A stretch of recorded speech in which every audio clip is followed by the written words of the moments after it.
Roblox has been around for quite a while now. We went from games looking like this to whatever this is. So I decided, why not remake one of those OG games, but better.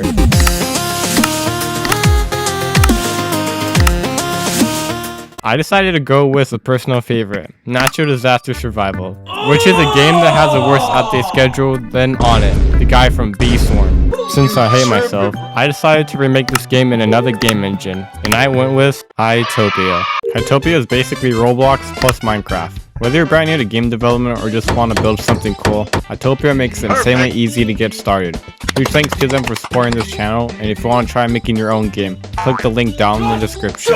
So let's start things off by opening up a new Roblox project, and let's call it Survive Disasters. Can't ban me now, Roblox. I started off by making the round system, one of the only two systems in the game. I just took the round system preset I made from Captain Script's Shop Hub, so you should totally go check that out. The game follows a really basic formula. You spawn on one of the 22 maps in the game, you run around for like 20 seconds, and oh no, a disaster. You start spamming W and space at the same time, and that's basically natural disaster survival in a nutshell. With the round system done, all we need is the lobby and a couple of maps, but here's the thing. I can't build, so let's do the most lawful thing to do in this situation.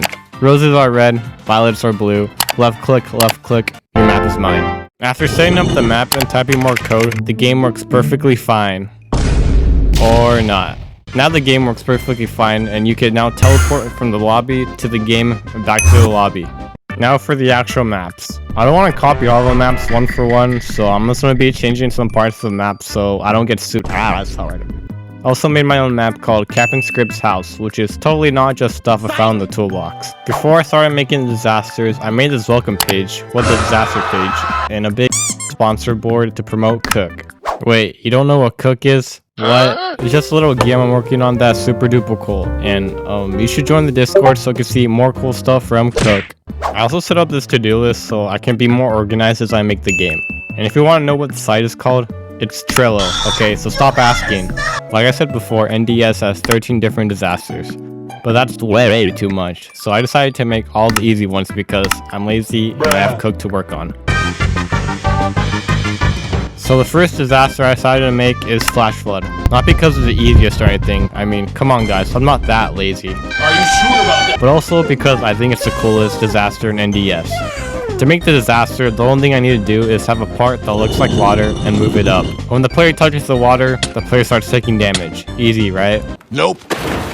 I don't know how NDS does it, but it definitely has nothing to do with the water itself, because the water part is 1 by 1 by 1 stud block. But I came up with an alternate solution where it just checks if the player's Y position is less than the water's Y position, for those who wanted to know. In the main game, there will be clouds that tell you a flash flood can be possibly coming, but I don't know how to do that. And also, it will make the game harder because you will need to expect the unexpected. In NDS, the tsunami spawns on a random position and moves forward, destroying everything in its path. But that will take way too long, so instead, my game spawns a tsunami that is longer than the Great Wall of China. Also made it so at one tap when you get 360 no-scope by way, to make it more realistic, like in real life.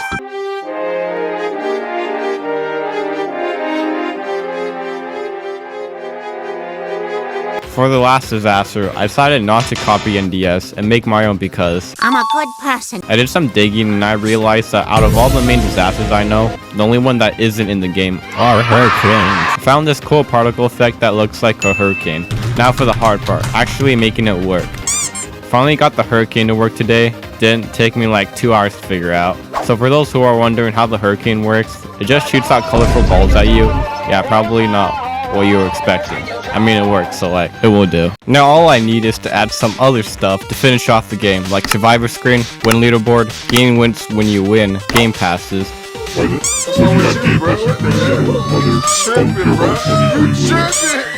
Well, let's change the price to 5 Robux then, cause your boy still needs some of that paper! Does paper grow on trees? Yes it does, it's right here! Drip, drip, drip, drip, drip! And that's about it. Dude, you're gonna get sued. Make your game unique like adding different disasters. I could do that.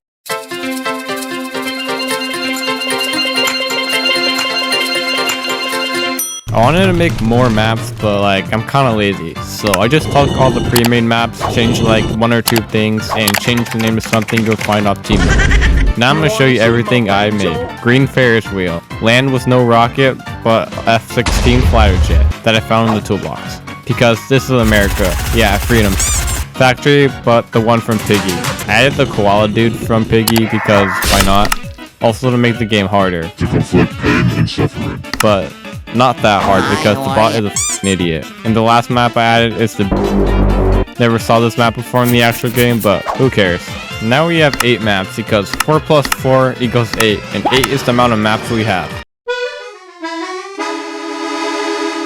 Like I said before, there are like 13 disasters and all of them are too hard to make. So I decided to just borrow the disasters I saw from Minecraft Hypixel disaster game mode thing. They also have an entire wiki about this, if you guys were wondering. Most of the disasters, like Half a Heart and Grounded, just nerf you rather than kill you. They also have pretty cool ones like Floor's Lava and Zombie Apocalypse, so I decided to go with those. Floor's Lava just spawns lava under you, so you have to move constantly, which is kinda lame. So I decided to reuse my code from Flash Flood, but instead of water, it would be lava. But instead of rising really slowly, it will just spawn at a random position. Zombie Apocalypse, like in Hypixel, would have a bunch of zombies spawn that would try to kill you. This disaster is really easy because the zombies are kinda slow. For the disasters that nerf you, I decided to add them every 3rd round, so you could be trying to hide from zombies on half health. I decided to make 4 secondary disasters: half health, grounded, blackout, no item. Half health takes away half your health. Grounded prevents you from jumping. Blackout makes you blinder than a bat. No items removes all your items from your inventory. Doesn't affect free to play though. Since I don't want to get sued, I decided to add power-ups, which is totally an original idea. We have health potions, speed potions, jump potions, and an AK-47. Now with the Roblox game done, let's dive into Hytopia. Before I start making the game, I need to download their game engine, which is supported by Bun. So after following their basic setup manual and connecting to their local server, we have Hytopia opened. But here's the thing. Roblox uses Lua, which has syntax that looks like this, but Hytopia uses TypeScript, which is a language only Alpha Sigmas use. But not to worry, because Hytopia has a step-by-step guide to help you get started. The first task I need to do is create an entity, which is basically mobs from Minecraft. To actually spawn the spider, we need to import some game components, create a spider, set the stats, and spawn the spider in the world under this position. And all this will get fired when the server starts. And we have a spider. Now the next task is to make the spider do something. Great. It's okay, because Cursor has an AI chatbot that can help you with your code. Or you could just ask ChatGPT. Now we can play ping pong with the spider. And it looks like I'm done. Hell yeah. I graduated, baby. Let's go. Looks like the next step is to make my own map. I mean, how hard could it be? What the hell is even that? Oh my gosh, this is so cool. This is literally Minecraft creative mode, but on steroids. For NDS, all we need is the lobby and some maps. So I made the lobby and some maps. Back to the code. The first extra code I'll be writing is teleporting the player from the lobby to the island, which is as simple as typing in teleport in the position you want to teleport to. Let's test it out, and damn, it works. The next thing I need to set up is the map selection, which means time to look at more documentation. Yay! The UI on Hytopia is a bit more complicated than GUI on Roblox. Roblox, you just make a few clicks and boom, a frame.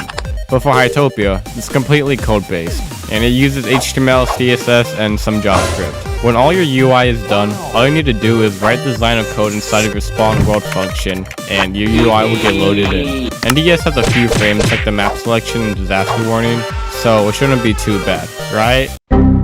Unfortunately, I couldn't finish the game since my PC crashed their system, so I had to downgrade to my laptop. And it was one of those Walmart laptops that has More pinged in a Chinese phone book. But overall, Hytopia is a really good place to start your game dev journey. And who knows, maybe you could be the biggest dev on Hytopia someday. Time to ask my friend to play my ripoff game with me. Yo, Dark, do you want to play my game I made? Yo, yeah, I'm down. Alright, join me.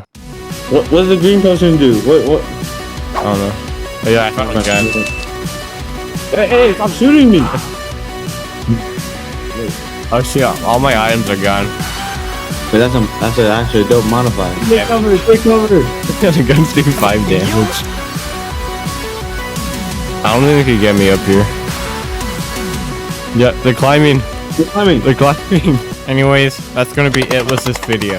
If you want to play this terrible game for whatsoever reason, the game will be linked down in the description. Big shout out to my boy Dark Abyss for helping me out with this video and being the only friend who wanted to play the game with me. Yo Agent, you want to test out my game with me? He also has an awesome channel where he posts funny dead row memes, except that video. We don't talk about that video. I'm also creating a course called Master Roblox Scripting Noob to Pro that will come out in like sometime next year. What?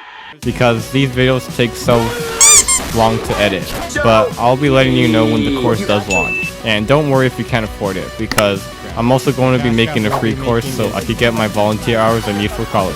I have one more video that will be coming out in like late August or early September for the final episode of the Remaking Ram Stuff series for right now, because I'm taking a break from YouTube to work on Cook, that game, and my course. I might still appear in some vids like this material video I was part of. I don't know, maybe I'll be in more in the future. If you like this video, smash like. If not, still smash like. And don't forget to subscribe and follow me on X or Twitter or whatever you call it, cause your boy still needs some of those followers. I'll be posting some stuff on there, so don't forget to check it out. Also, join the Discord. We have some cool stuff in there too. Shout out to these people, they are really cool. And big thanks to my only Patreon supporter, Tumble Dash. He posts funny shorts, so go check him out and get him to 500 subs while you're at it. And shout out to Axel for making me this fire looking game icon. He also got a channel where he makes games, and he's currently making a Squid Game recreation in a week. So go check that out when that video drops. And if you haven't checked out the other 2 episodes of the series, What are you doing? go check them out. The editing is a bit bad, but it's fine. Go watch vid. Again, thanks for watching. You're cool. I'll see you in the next one.